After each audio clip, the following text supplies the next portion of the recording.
Imagine an elite gathering, so secretive that its very existence is barely acknowledged. No press releases or public agenda, just whispers in the corridors of power. In this shadowy circle, cabinet ministers rub shoulders with spies, tycoons, and even royalty, all behind closed doors, and they meet under a code of silence to discuss the fate of nations. This isn't the plot of a thriller, but the real-life exclusive club described as one of the most influential, secretive, and exclusive political clubs in the West. The Secret Society of Le Cercle. Welcome. Step closer. Tonight we enter the shadowy world of Le Cercle, its origins, the powerful figures tied to it, and the swirling theories about its influence. But first, a brief disclaimer. Viewer discretion is advised. This episode discusses a secretive organization where facts often blur with speculation. We've grounded our work in publicly available sources and credible reporting, but some elements necessarily involve informed theories and allegations. Now, let's venture into the mysteries surrounding Le Cercle. The story of Le Cercle begins in the aftermath of World War II, amid the dawn of the Cold War. It was in the early 1950s that a select group of European statesmen and operatives quietly launched what was then called the Cercle Pinay, named after its first leader, Antoine Pinay, a former French prime minister. Pinay, together with a French lawyer and intelligence agent named Jean Violet, envisioned a discreet forum where like-minded, staunch anti-communist elites could coordinate away from public eye. They found a key ally in Konrad Adenauer, the staunchly anti-communist chancellor of West Germany, who became a co-founder of Le Cercle. Indeed, the group's initial motivation was to heal the rift between France and Germany, to unite Western Europe's Christian conservative leaders against the spread of Soviet influence. Historian Adrian Hani notes that the Cercle's founding vision was a Christian Catholic Europe, united in purpose. It's no coincidence that many early members hailed from predominantly Catholic political circles, and even organizations like Opus Dei and the Knights of Malta, underlining the group's religiously tinged anti-communist ethos. From its inception, Le Cercle was built as an invitation-only fraternity. Politicians, diplomats, and intelligence veterans from France, West Germany, Italy, Belgium, Luxembourg, and the Netherlands were among the first invited. It was a post-war Western European inner circle. Importantly, these weren't random nations. They were the core of early European integration and NATO, all eager to bolster a buffer to Soviet aggression in Europe. In its early years, the Cercle met several times a year in various European capitals. Membership was tightly controlled. You had to be invited by the organizers. Nobody could simply sign up. And crucially, absolute secrecy was the rule from the start. Attendees agreed to keep all discussions off the record and never to mention the group's activities publicly. This culture of secrecy, established in the 1950s, would continue to define Le Cercle for the next 7 decades. By the end of the 1950s, as the Cold War division of Europe solidified, Le Cercle had quietly laid its foundation. A Franco-German-led network of anti-communist elites, spiritually unified by Catholic conservative values, and materially unified by a shared determination to contain the Soviet sphere. As the 1960s rolled on and the Cold War heated up, this secret circle would expand far beyond its European kernel, reaching across the Atlantic and into the very heart of Cold War battles.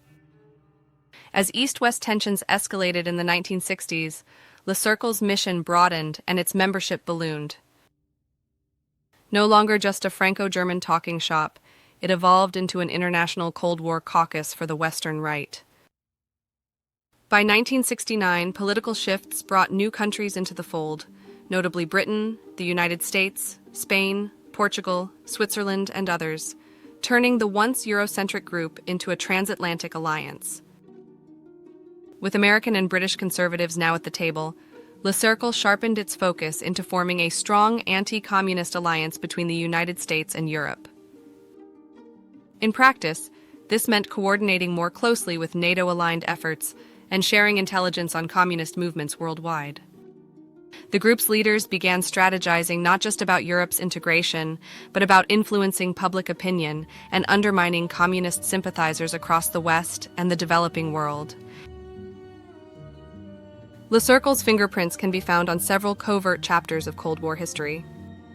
For instance, in the 1970s and 80s, the group developed intimate ties with apartheid South Africa, a nation eager for allies in its fight against pro-communist forces in southern Africa. Notably, Renamo, the Mozambique resistance, and UNITA, Angola's rebel force fighting a Marxist government, had ties to Le Cercle. Renamo's general secretary reportedly attended Cercle meetings, seeking resources and legitimacy for their guerrilla campaigns. This indicates Le Cercle was not merely a passive think tank. It actively facilitated foreign interference in conflicts aligned with Western interests, blurring the line between diplomacy and covert ops. Meanwhile, in Europe, Le Cercle's quiet influence was felt in domestic politics. A leaked agenda from 1979 revealed just how ambitious the group's political meddling had become. Penned by British insider Brian Crozier, a veteran journalist turned spy and Cercle strategist, the document bluntly listed objectives such as to change the British government and to change the German government, viewing the then leadership of those countries as insufficiently anti-communist. In fact, Crozier noted with satisfaction that in the UK their goal had been met. Margaret Thatcher's election in 1979 had put a staunch anti-communist in power, a development cheered by the Cercle. And there were whispers that Le Cercle's reach extended even further. Some observers drew parallels between Le Cercle and NATO's infamous stay-behind networks, covert paramilitary units like Operation Gladio, set up in Europe to resist Soviet invasion or subvert communist influence. It's easy to see why. The Cercle's membership roster included top military and intelligence figures from NATO countries, and both Gladio and Le Cercle operated in extreme secrecy with fiercely anti-communist aims. However, while some suspect that Le Cercle may have coordinated with or at least mirrored the strategy of these secret armies, no hard evidence has emerged to directly link the Cercle to Gladio's terrorism or coups. What is documented is that Le Cercle provided a meeting ground for spy masters. At various times, a former CIA director, William Colby, the then head of the CIA, William Casey, Britain's MI6 alumni, France's SDCE agents, and West German BND figures, all sat at the same Cercle tables. In essence, Le Cercle functioned as an unofficial bridge between Western intelligence communities, a place to swap information and align strategies outside normal government channels. Little wonder, then, that British MP Alan Clark described Le Cercle as a right-wing think tank funded by the CIA which churns Cold War concepts around. This allegation that the CIA bankrolled Le Cercle remains unproven officially, but Clark's statement encapsulates the widespread belief that the group was an off-the-books instrument of Western intelligence. By the time the Cold War drew to a close around 1990, Le Cercle had not faded away. On the contrary, insiders claimed it was stronger than it ever was during the Cold War's endgame. The group had by then expanded its scope to champion various right-wing causes worldwide, not just anti-communism. From Latin America to the Middle East, any battle that pitted the West and its allies against Soviet influence or against nationalism and socialism more broadly, was fair game for Cercle interest. It had truly become a global network of influence, even if still clandestine. But who exactly were the people behind this organization? To understand Le Cercle's power, we need to meet some of its key members and figures. Le Cercle's membership roster over the decades reads like a who's who of Cold War warriors and global power brokers. It was and is a mix of high-level politicians, spy masters, financiers, and opinion shapers, all hand-picked for their influence and ideological reliability. Indeed, among the alleged names linked to Le Cercle are Margaret Thatcher, Britain's iconic Prime Minister, Richard Nixon, former U.S. President, who reportedly attended meetings after leaving office, Henry Kissinger, U.S. Secretary of State, David Rockefeller, the American banking magnate, Zbigniew Brzezinski, U.S. National Security Advisor, and Giulio Andreotti, a perennial Italian Prime Minister. From the world of intelligence, members included at least two directors of Central Intelligence, William J. Casey and William Colby, as well as John Negroponte, ambassador and later DNI, Donald Rumsfeld, defense secretary, who attended as a former NATO ambassador, and top MI6 and CIA officers like Anthony Cavendish and Nicholas Elliott. But who can get invited to Le Cercle? According to a rare internal description of the group, its members span between MPs, diplomats, the intelligence community, commentators, and businessmen from over 25 countries. In other words, a blend of political clout, diplomatic insight, espionage expertise, media influence, and money. This was never a mass organization. Typically, 70 to 100 people attend the conferences. But those individuals tend to have outsized influence in their home countries. Secrecy is the lifeblood of Le Cercle, and members take it very seriously. So secret is Le Cercle that the chairman's role has never been revealed until now. Even the group's existence is only occasionally disclosed, wrote journalist Chris Blackhurst in 1997, when Aitken's involvement finally leaked. In practice, members never publicly admit to their attendance. When pressed, they either refuse to comment or feign ignorance. Blackhurst recounted calling Cercle participants. One responded that he could not talk about it even off the record, and another simply hung up the phone. Such omerta is extraordinary in modern public life. Le Cercle's gatherings are held under strict Chatham House rules, meaning nothing said can be attributed and no records are released. Attendees agree as a condition of entry that proceedings remain confidential. This level of secrecy goes beyond even the better-known Bilderberg group. In fact, Le Cercle is often compared to the Bilderberg meetings. Both are elite invitation-only forums, but Le Cercle is considered even more secretive, with virtually no media presence or public profile at all. It truly operates in the shadows. Despite the secrecy, some partial lists of attendees have leaked over time. In the UK, a core of about 15 individuals in the 1990s were regulars, drawn mostly from the rich Tory right, including Viscount Cranborne, aka Lord Salisbury, a political grandee, Paul Channon, former cabinet minister, Alan Duncan, future minister, and David Burnside, PR executive and politician. Across the Atlantic, regular participants included not just the CIA chiefs mentioned, but also folks like Edwin Fielner, founder of the Heritage Foundation, a major U.S. conservative think tank. Now that we've identified some of the players, a pressing question arises. What exactly do they do in those secret meetings? What actions or operations can be traced back to Le Cercle?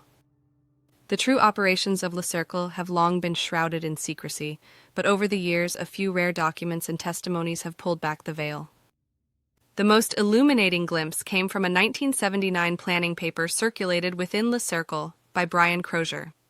This leaked document, essentially a strategy memo for the group, frankly outlined a covert action plan for influencing world affairs.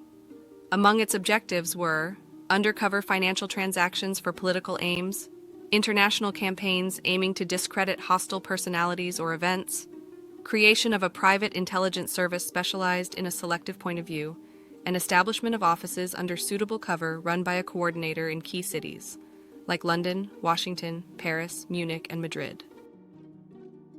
In essence, Le Cercle was allegedly planning to bankroll covert political maneuvers, wage disinformation campaigns, build a private spy agency, and create an international infrastructure for secret operations. Looking at these activities, one might ask, who funded all this? As noted in the beginning, one persistent answer is the CIA, at least in the early decades. The CIA had a history of bankrolling anti-communist fronts in Europe, like the Congress for Cultural Freedom, etc., so funding a high-level club like Le Cercle isn't far-fetched. Alan Clark's diary claim of CIA funding was seconded by investigators like Robin Ramsey, who was the editor of Lobster magazine, which tracks intelligence activities. Robin also asserted the CIA bankrolled Le Cercle. However, insiders have given other accounts. One Cercle member insisted that each attendee simply paid their own way, around $500 each per meeting, making it entirely self-financing. The truth may be a mix. Perhaps members paid for routine costs, while specific projects, like aiding an African rebel group or funding a propaganda campaign, drew on slush funds provided indirectly by intelligence agencies or wealthy patrons. The source of Le Cercle's funds remains a mystery, adding another layer of intrigue. Even current members, when asked, claim they don't know how the group is funded. All these secrecies, of course, has given rise to numerous conspiracy theories about Le Cercle, some plausible, others a bit far-fetched. Some conspiracy theorists lump Le Cercle into the idea of a shadowy cabal that runs the world behind the scenes. In internet chatter, you'll see Le Cercle mentioned alongside the Bilderberg Group, Trilateral Commission, or even older secret societies as part of an alleged global elite network that puppeteers governments and markets. However, is there anything to this? It's true that Le Cercle is less known to the public than Bilderberg, yet arguably more influential on specific policies. Its exclusivity and secrecy are real, no question. But the notion of a secret world government exaggerates what is likely a more mundane truth. Le Cercle is one node in the web of elite influence, not an all-powerful Illuminati. This has led some journalists to brand Le Cercle as a kind of deep state conclave, a place where spies and their political allies coordinate agendas outside of democratic oversight.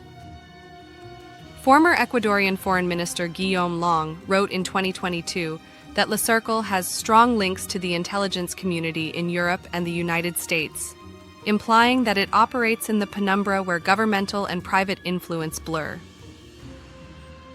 It's plausible that Cercle gatherings provided a venue for discreet conversations that greased the wheels for covert schemes. But these connections are often circumstantial. We must distinguish between individuals doing things who happen to attend Le Cercle and the organization itself directing those things, but the secrecy makes it hard to know. In discussing these theories, it's important to emphasize Le Cercle thrives on the lack of information, which allows speculation to fill the void. Unlike many conspiracy theories that are purely fanciful, the ones around Le Cercle often start from a factual basis and then extrapolate. In sum, Le Cercle's secretive nature naturally breeds conspiracy theories. Some, like CIA involvement, have partial backing from insiders. Others, like Global Puppet Master, likely overestimate the group's coherence and power. What's undeniable is that lack of transparency is at odds with democratic norms. When policies and international relations might be influenced by a private clique operating in darkness, citizens are right to be curious, even suspicious. So does Le Cercle still exist? By all indications, yes, very much so. The Cold War may be long over, but the Cercle has persisted and adapted to new geopolitical realities. In fact, one of the challenges in researching Le Cercle is that it's contemporary, not just a historical relic. The group has continued meeting into the 2020s, maintaining its tradition of biannual closed-door conferences. But what's changed and what hasn't in the modern era? For one, the themes have likely shifted. With communism largely off the table, the agenda in recent decades reportedly covers topics like the war on terror, the rise of China, cybersecurity, energy security, the European Union's direction, and the resurgence of Russian assertiveness. Essentially, Le Cercle remains a forum for Western and allied elites to coordinate on foreign policy and security strategy.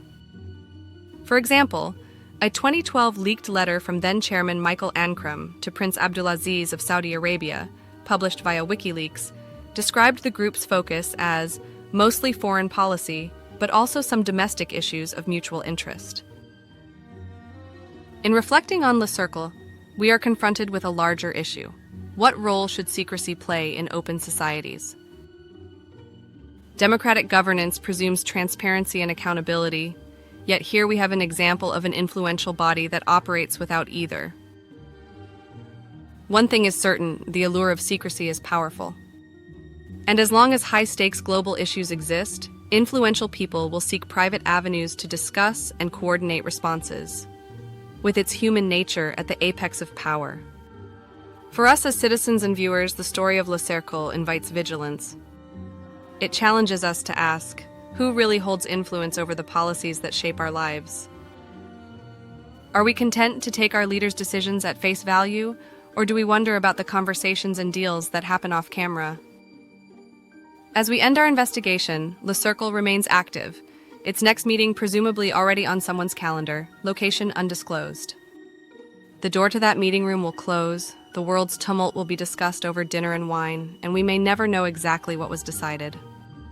But knowing that it happens, it is a start.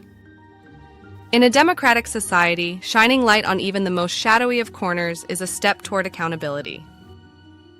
Le Cercle may prefer to remain in the shadows, but it cannot escape the curiosity of those who believe the public deserves to know how power operates.